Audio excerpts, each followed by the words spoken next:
welcome. If you're a returning subscriber, welcome back. So for today's video, it's pretty simple. So I'm just showing you guys this easy 1, 2, 3 look that I do when I'm going out and I want to look cute, but I don't want to look too over the top. So this is my easy 1, 2, 3 everyday makeup look, to be honest. If you want to know how to achieve this look, it's pretty simple. We'll just keep watching.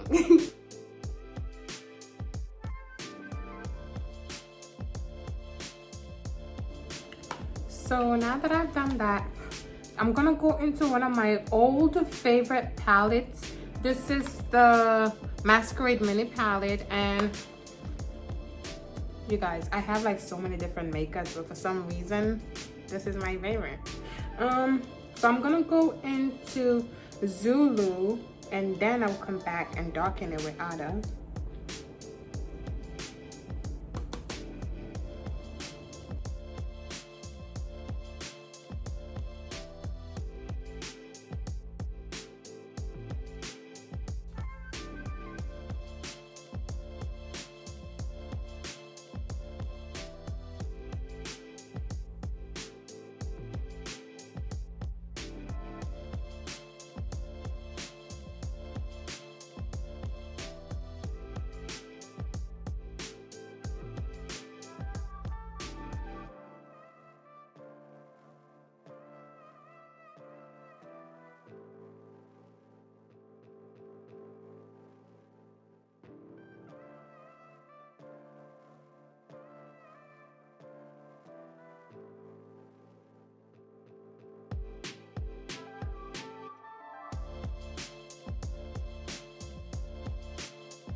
Okay guys, so this is the final look. I hope you guys really like it. If you want to know about the reason why I haven't really been on YouTube for almost 2 years, you don't even have to wait. I'm gonna post a video right after this and I'm gonna explain everything to you guys. Yeah, and I'll see you guys in my next one. Don't forget to like, comment, and subscribe. You see that big red button somewhere around here? Yep, click on it. Yeah, and I look forward to seeing you in my next video. Bye.